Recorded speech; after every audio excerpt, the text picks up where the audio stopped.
Hi, I'm Lisa from Speaking Savvy, and today I'm speaking with Dr. Troy Hendrickson, who's one of the authors in the upcoming book, Stories from the Heart, Tales of Inspiration.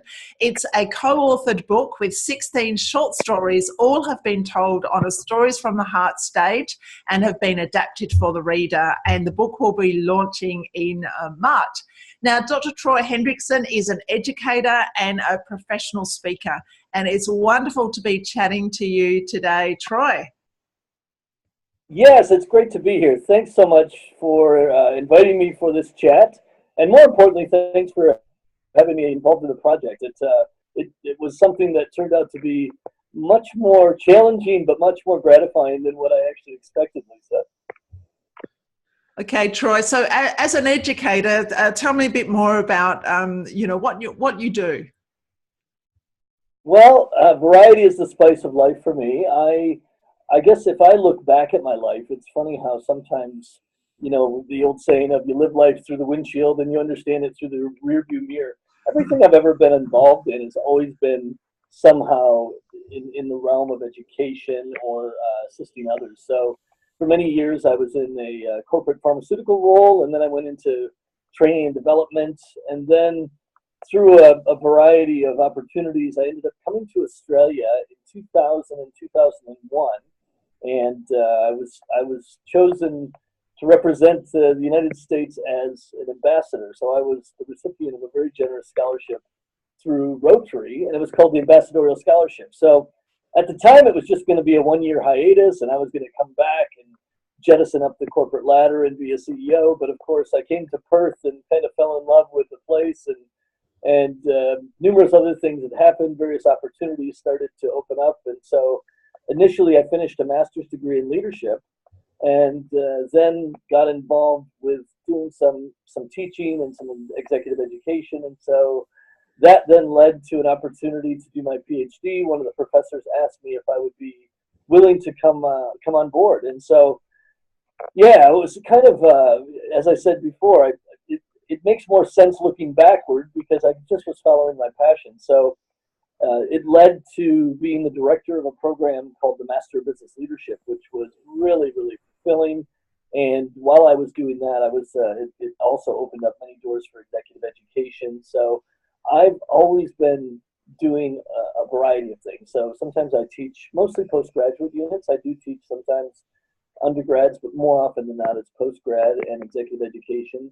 And I've always had a passion for speaking as well. So I do a lot of keynote speeches at conferences, and I'm involved in just numerous workshops and retreats and things like that. So it's always different, but that suits me. For some people, that would probably drive them mad, but for me, it's something that I really enjoy, and most importantly, it allows me to be an educator and hopefully make a difference, because I guess that's kind of the fuel of it all. So I guess people have described me as an occasional philosopher and critical thinker, and I don't know if I'm either one of those, but I know that my aim is to challenge people and I guess make them, get people to understand what their beliefs are, and then really ask the big question of how do you translate those beliefs into behaviors.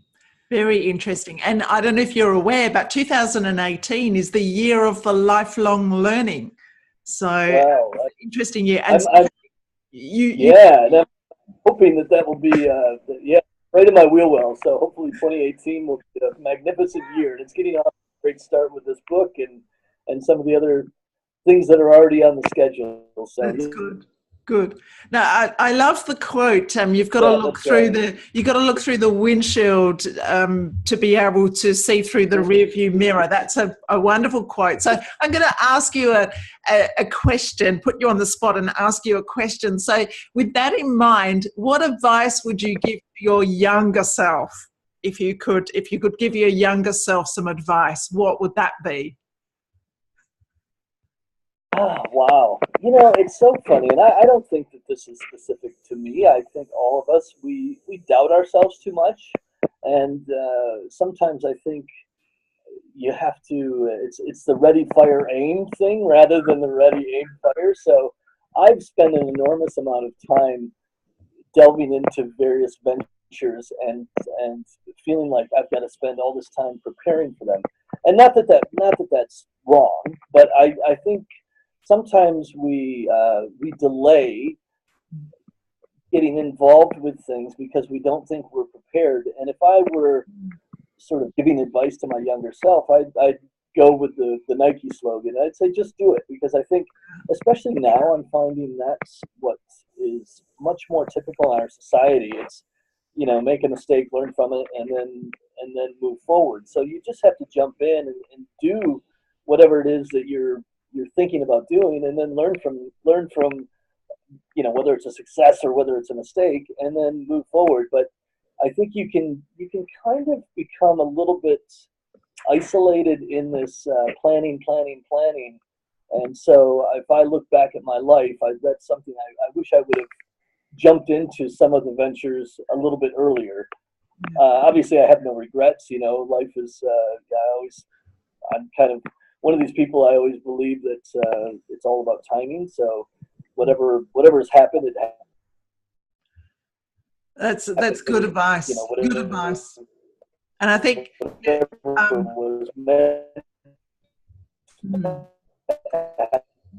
breaking up a little bit there with our connection. I hope you can hear me. It's really good advice. And one of the things that I often say to myself, when I get caught up in the perfection and procrastination thing, I say to myself, done is better than perfect. It's important to just get on and do those things now. Which is very much like the quote of "well done is better than well said." I think it's often one of these things where we want to articulate something so clearly before we take action on it, and that can sometimes slow us down. And it's probably better just to jump in.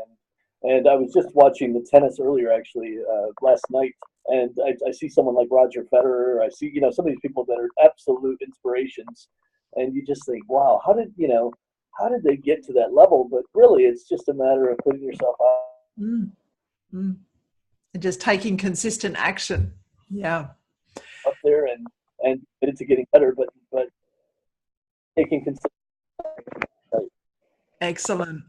Okay, Troy, so if people want to find out more about you and connect with you, where would be the best place? Would it be LinkedIn?